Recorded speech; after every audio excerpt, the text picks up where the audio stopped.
The preseason kicks off tonight for the Jets, and a couple of recent first round picks are worth watching.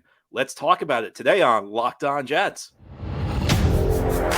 You are Locked On Jets, your daily New York Jets podcast. Part of the Locked On Podcast Network, your team every day.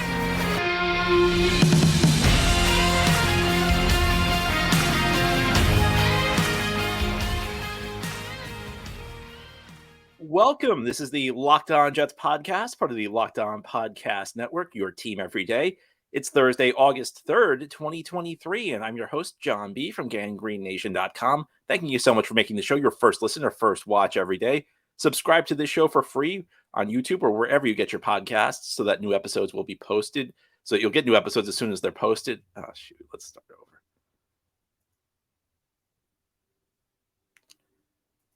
The Jets kick off their preseason tonight against the Cleveland Browns.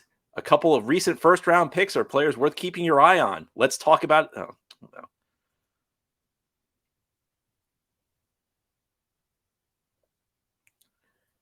The Jets kick off their preseason tonight against the Cleveland Browns, and a couple of recent first-round picks are worth keeping your eye on. We'll talk about it today on Locked On Jets.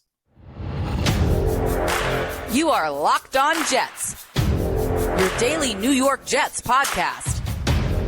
Part of the Locked On Podcast Network, your team every day.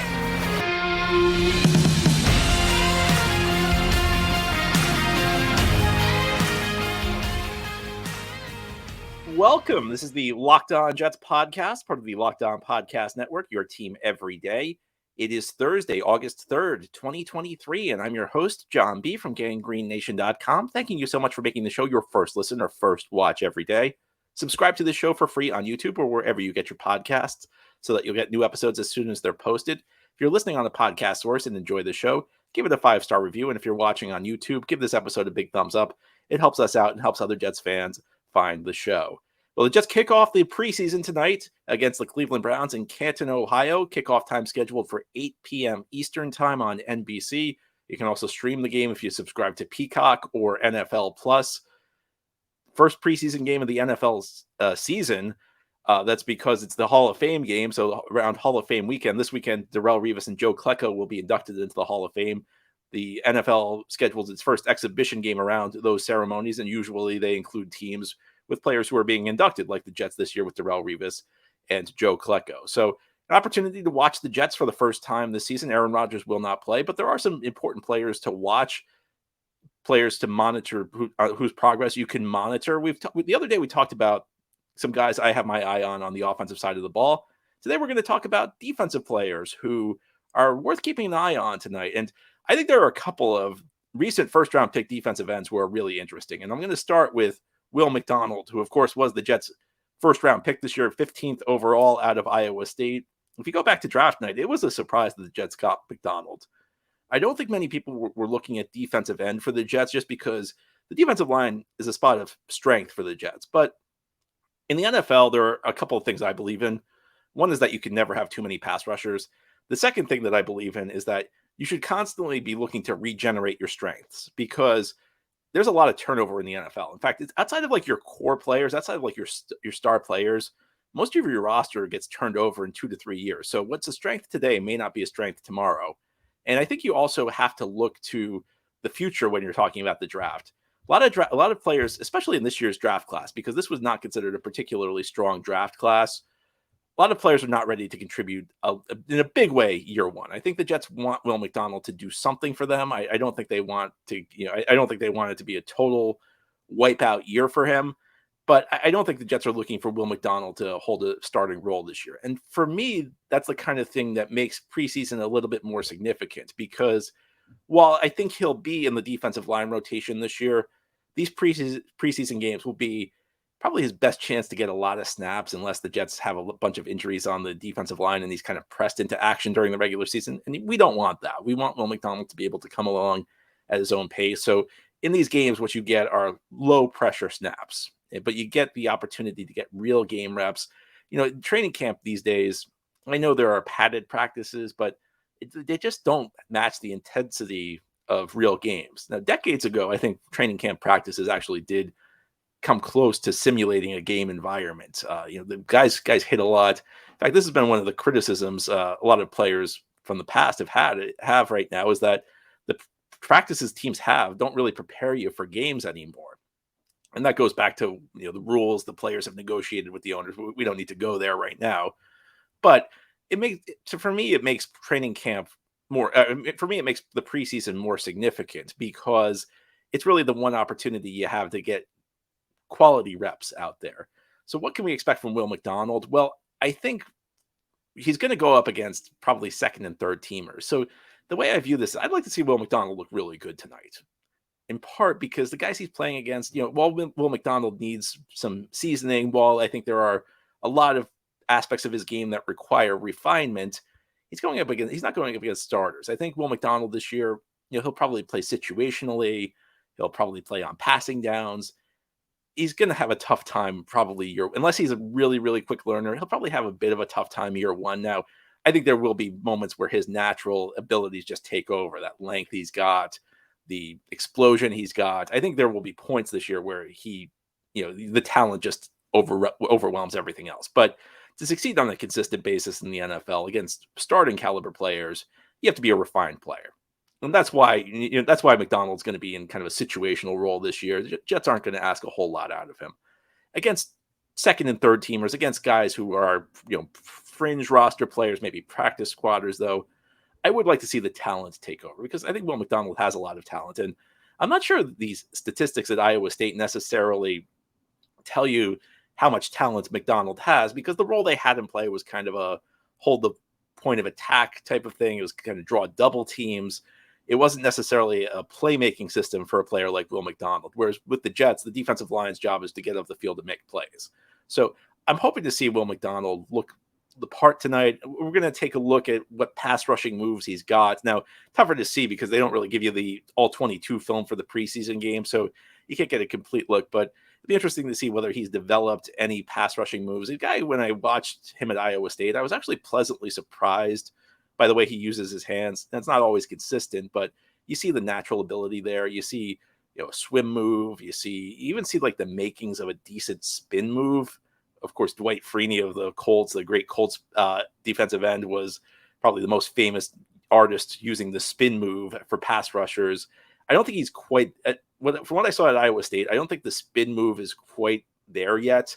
I think he has trouble timing it, but the fact he was even using it to begin with in college, I don't see a lot of college players using a spin move. And if you're not familiar with a spin move, I mean, it's pretty simple. You're just kind of spinning to evade the blocker. And the fact he even kind of took that out of the bag in college and kind of displayed it, it means he's probably ahead of the curve as far as prospects go. Guys who are drafted immediately, they usually don't even have it. In fact, it's not a move that's super common among NFL edge rushers, but it can be lethal. As Dwight Freeney, and I'm not saying Will McDonald is going to be Dwight Freeney, especially with that spin move, but I think it's an exciting thing that you already see the makings with Will McDonald of a couple different moves. Now, they're not all the way developed yet, but I'm interested to see what the Jets coaching staff's been able to do with him, in the brief time they've had him in the offseason and then in training camp. How far along have they gotten him? And I'm not expecting Will McDonald to be a 10-sack guy this year. Look, I'd be thrilled if he was, but I don't think those are the expectations. I think the expectations are more maybe a 3 to 5 sack guy, and then maybe next year he takes on a starting role and the expectations grow a little bit, and then maybe next year we're hoping for 8 sacks or so. I think those are reasonable goals for Will McDonald this year. And this will be our first chance. It's always exciting to see the rookie first round pick in his first NFL action, even if it's exhibition season. And going up again, when these rookies first come in, usually teams have what's known as the rookie mini camp, and most teams put their players on the field. And you always hear about how the first round pick's dominating, and of course the first round pick's dominating. He's usually the only first round pick on the field. The guys he's going up against are rookies who were undrafted or later picks, and that's kind of the situation McDonald will find himself in this one. He won't be going up entirely against Browns rookies, but he will be going up against guys who are a little bit lower on the depth chart. So like to see him play well. If he doesn't play well, it's not like it's the end of the world. And look, if he goes out and dominates, if he has 3 sacks, it's not like a guarantee he's going to be a great player. I think it's always important to keep these exhibition games in perspective. I think it's very easy to lose perspective when we're talking about the meaning of these exhibition games. It's one game. It's, you would never go crazy about one regular season game, but for whatever reason, people go overboard with these exhibition games when somebody looks really good or really bad. It's worth keeping in perspective, but it's a first chance to look at Will McDonald and see what he might be able to bring to the table this year for the Jets. Now, head on the Locked On Jets podcast. We'll continue this Thursday edition. We'll continue talking about defense, and we'll talk about another recent first-round pick on the defensive line. It's Jermaine Johnson, who's reportedly having a very strong camp. Can he continue it? We'll discuss continuing this Thursday edition of the Locked On Jets podcast.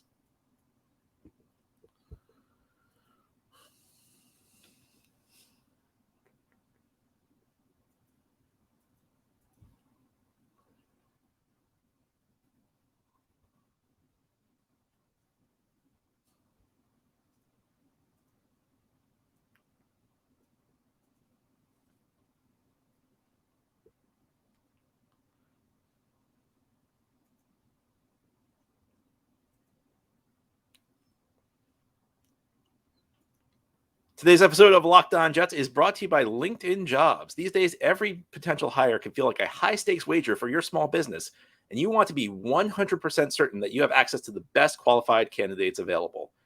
That's why you got to check out LinkedIn Jobs. LinkedIn Jobs helps you find the right people for your team faster and for free. The Jets, they have it a little bit easier. They have a full scouting team. They have free agency. They can draft players. I don't know if they need to use LinkedIn Jobs. I mean, maybe it would help them find better players. Well, no matter what, I don't think you have the resources that the Jets have. So you should think about creating a free job post on LinkedIn Jobs. Then add your job and your purple hashtag hiring frame to your LinkedIn profile to spread the word that you're hiring. Simple tools like screening questions make it easy to focus on candidates with just the right skills and experience, so you can quickly prioritize who you'd like to interview and hire. This is why small businesses rate LinkedIn Jobs #1 in delivering quality hires versus leading competitors. LinkedIn Jobs helps you find the qualified candidates you want to talk to faster. Post your job for free at linkedin.com/lockedonnfl. Again, that's linkedin.com/lockedonnfl to post your job for free. Terms and conditions apply.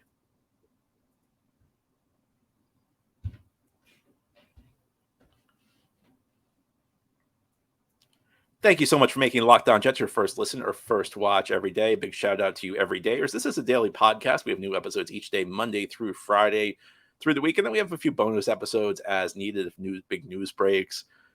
Jermaine Johnson, let's talk about him. The fourth guy of last year's draft class. Now, I know he was technically the third pick, but there were 4 players the Jets drafted in the top 40 in 2022. One was Sauce Gardner, who is already, I would say he's a top 3 corner in the NFL. First team All-Pro as a rookie. I mean, off to a phenomenal start. Darrelle Revis is going into the Hall of Fame this weekend. I don't know if Sauce Gardner is going to be as good as Darrelle Revis. Those are big shoes to fill. But what I will say is that Sauce Gardner's rookie season was better than Darrelle Revis' rookie season. So when you're starting your career off better than a Hall of Famer, you're in a pretty good place. And that's maybe the understatement of the week here on Locked On Jets. The second guy the Jets picked was Garrett Wilson. 1,100 yards, rookie of the year. I mean, when you start with an 1,100-yard floor, and I know he could have a season that's less good at some point in his career, but when you're starting with 1,100 yards and winning the rookie of the year, you're already number 1 receiver. And he could get better. I mean, look, he's already a legitimate number 1 receiver. He could become one of the best receivers in the NFL if he grows to a moderate degree. After Jermaine Johnson was Breece Hall, who averaged almost 6 yards per carry about half the season and was probably going to be the rookie. I'm going to say this. I think Breece Hall would have been the rookie of the year if he had not gotten injured. So the Jets pretty much had the 2 best rookies on offense last year, in my view. They had the best rookie on defense. There was a 4th player the Jets drafted in the top 40, and it was Jermaine Johnson. And Jermaine Johnson, I think, kind of flies under the radar because the other 3 guys were such outliers. I mean, you don't expect rookies to be as great as those 3 guys were. You expect a rookie season probably more aligned with what Jermaine Johnson did, where he was in the rotation, kind of where Will McDonald is this year. That's where Jermaine Johnson was last year, where they're kind of just trying to ease him in. It's a deep position group, and they're just kind of hoping to develop him for the future. And there were some really good moments for Jermaine Johnson. He came out of Florida State and he played at Georgia before then, and he had a reputation for being a strong run defender. He posted a couple sacks last season. One was very memorable against Josh Allen, where he kind of tracked Josh Allen down in the open field. And there aren't a lot of people who can take down Josh Allen one-on-one in the open field, especially on the defensive line, where you guys tend to be bigger, a little bit slower. I felt like, Jermaine Johnson may not have had the spectacular rookie season that Sauce had, or Garrett had, or Breece had. it felt to me like every time he played, there was at least like one or two plays where you noticed him and he was doing something really good. So I always say that there's like this scale, like good for a rookie versus good in general. I thought last year Jermaine was good for a rookie. Sauce, Garrett, Brees, they were great for anybody. Not good for anybody, great for anybody. And I feel like there maybe the comparisons are a little bit unfair for Jermaine because I felt like his rookie season was fine. I don't think there was anything wrong with what he did as a rookie. He kind of met what my expectations were. It's just when you have three teammates who are that great, it's tough. You don't look as good. But I think Jermaine was on a decent track as a rookie. But now year two, he's got to step it up because there's a difference between good for a rookie and good in general. And the Jets gave up a lot to get Jermaine. They gave up a second-round pick and a third-round pick last year. Like there were some really good players that they passed on to get Jermaine. So he's got to step in and he's got to play well this year. And I think that, it's the Jets rotate guys in and out, but I think he's going to have to take on a bigger role this year. And Carl Lawson and John Franklin Myers, they're the two starting defensive ends, but the number 3 defensive end on this team is going to get a lot of snaps. And beyond that, if there's an injury, Jermaine steps right into that role. And I think as far as I can tell, the Jets defense, they kind of have like two different types of defensive end. You have Lawson, who's more of the speed rushing type of defensive end. And then on the other side, Franklin Myers is bigger. He's in that 290, 300-pound range. He's more of a power end where you want him to collapse the pocket. You want him to play run defense. And I feel like Jermaine can kind of fit either role, even though he's not as big as Franklin Myers, because I feel like he's got that pass rushing ability, but he also has a reputation, at least from college, from playing the run really well. He's reportedly been one of the standouts at training camp so far. There's a lot of talk about how well he's playing. Now, context here, and I think it's important to say this, and I hope this doesn't come off as, overly negative about the offensive line, but the Jets do have tackle issues on the offensive line. That's just a fact right now. So you do wonder a little bit, how much of it is Jermaine playing well? How much of it is the tackles? Well, Jermaine's probably going up against a lot of backup tackles tonight if he does play. And of course, the caveat is the Jets could hold any of these guys out of the game. So this could, if Robert Saleh really wanted to mess with me, he could render this all moot by holding these guys I'm talking about out of the game. But I would expect, I wouldn't be surprised to see Jermaine play tonight.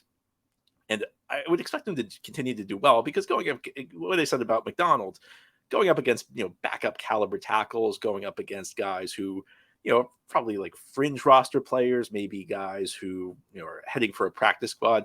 This is an opportunity for Jermaine to showcase his ability. And going back to what I said about McDonald, I think how you get there is as important as the actual results. Again, what pass rushing moves are you flashing? Are you showing an ability? Are you showing things that are sustainable? Because if you're just beating a guy because you're more athletic than him, I don't know that that's necessarily going to be the thing you can carry into the regular season. But if you're looking sound technically, if you're winning because you have good pass rushing moves, because you have good counters, and when guys come into the NFL, most of them don't really have what are known as counters. And what's that mean? It means if your first move is stopped, do you have a second move that can counter what the offensive lineman is doing? So how much has Jermaine developed these things? And of course, you want him to be able to hold the point of attack. You want him to be able to set the edge in the run game. As great, I like Carl Lawson a lot, and I don't mean to be critical of Carl Lawson, but I don't think anybody's going to tell you Carl Lawson's a great run defender. If you have Jermaine on the end of the line in place of Lawson in those situations where Lawson is subbed out of the game, you're probably strengthening your run defense because I think Jermaine Johnson's going to be a stronger run defender than Carl Lawson is. So will he display that in this game? For me, this is a big year for Jermaine Johnson. The Jets drafted him. He was on the older side as far as prospects go. And I think sometimes this stuff gets overanalyzed. Sometimes say, oh, you can't draft a 24-year-old, 25-year-old. You can. And look, the Jets have done it before. Sione Puha, if you go back to 2005, was an older draft pick. Really good player. Excellent pick. Marcus May was on the older side when the Jets drafted him in 2017. Really good player. But I will say that when you draft somebody on the older side, they have less time to make it happen. Because you're already close to your physical prime. So if it doesn't happen for you by, 25, 26, it's probably not going to happen. That's just the way the NFL is. There are always outliers, but I think Jermaine, because he was on the older side when the Jets drafted him, he has less of a runway than some other guys and some younger guys might have. So I think this is the type of year where we're probably going to find out very quickly what Jermaine Johnson is. And is it a situational guy? Is it somebody who can take on more of a starter role? Is it somebody who's maybe a plus starter? And that's what the hope is for what the Jets gave up. And while, again, I don't want to read too much into one game, this is our first opportunity to take a look at Jermaine. Now, ahead here on the Locked On Jets podcast, we'll continue this Thursday edition. We're going to turn our attention to the defensive backfield. There's a player who's been really turning heads at training camp, and tonight will be our first chance to watch him. Can Tony Adams steal a starting role at safety? We'll discuss continuing this Thursday edition of the Locked On Jets podcast.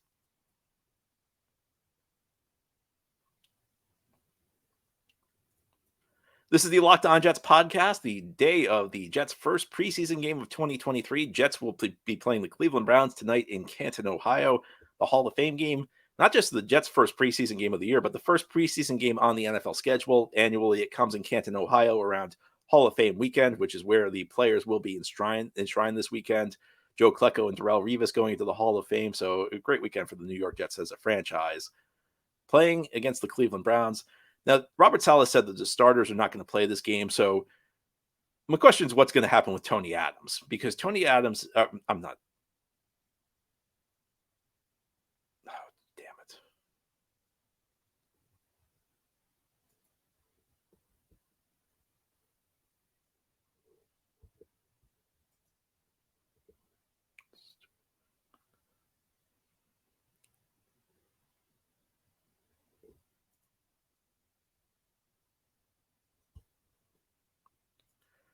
This is the Locked On Jets podcast here on this Thursday. It's the day of the first preseason game of the season for the Jets. In fact, not just the Jets' first preseason game, it's the first preseason game on the NFL schedule this year. Jets will be playing the Cleveland Browns. It's the Hall of Fame game in Canton, Ohio. Now, something interesting has been happening at the safety position so far this year for the New York Jets. And it'll be interesting to see whether it continues, because there's been a guy who's been turning heads at training camp this year, and it's Tony Adams. And the safety spot's like one of those question mark positions for the Jets. I'm not sure it's necessarily a huge glaring weakness. And if you've been watching the Jets for, 3 decades like I have, you know that safety's just always been a problem spot for this team, with a few exceptions. I mean, there was the couple of years with Kerry Rhodes, in the mid to late 2000s. Then there was the Jamal Adams, Marcus May duo in the late 2010s. But for the most part, safety's been a disaster for the Jets the last couple decades. And there are question marks there this year. I mean, you have a couple of guys with a track record. You have Jordan Whitehead, who's very up and down. He makes good plays a lot. He makes bad plays a lot. Then you have Adrian Amos, who is on the wrong side of 30 years old. And he's been a really solid player through his career. He had a down year last year. So the question is, can this be a bounce back season for Adrian Amos? Or was last year kind of the tipping point in his career where now he's in decline? It's interesting. It's tough to say.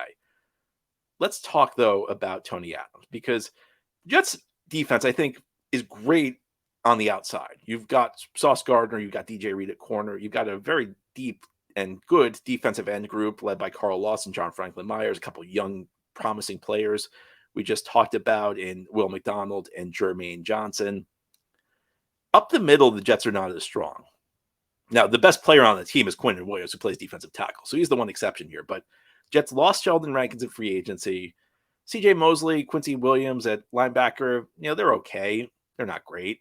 And then safety, we don't really know what we got. So the Jets, if you're going to attack the Jets, you're going to attack the Jets up the middle. And that's where perhaps Tony Adams can step in. That's perhaps where there's an opening, because the Jets don't really have established. You have Adrian Amos, who is established, but it's not established that he's going to be great this year. And Jordan Whitehead is what he is. He's a decent player. He's not a bad player. And safety is not a catastrophe position for the Jets right now, but it's a position where, you're not so good that you'll just ignore it if somebody really steps up. So Tony Adams reportedly making plays all over training camp, guy who's playing a really solid football for this team. What can he do?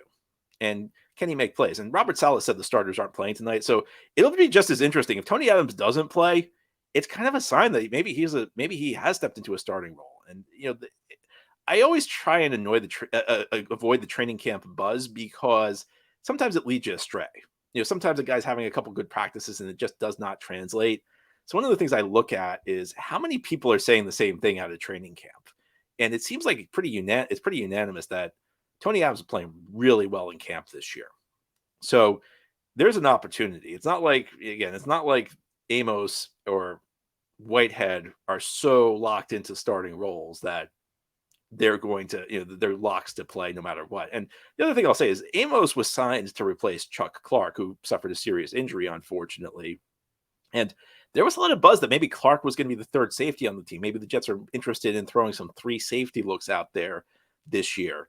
So worth watching, because NFL defenses are getting faster. With the shift consistently towards more and more passing, you want to be faster, you want to be more athletic, and safeties are typically more athletic than linebackers. So if you replace a linebacker with a safety, you're making your defense more athletic, and you're typically making your defense more able to defend the pass, because safeties are generally better in pass defense than linebackers. So, could Tony Adams help unlock maybe that for the Jets? Because you do have 2 guys in Amos and Whitehead who are at least solid players, if not spectacular.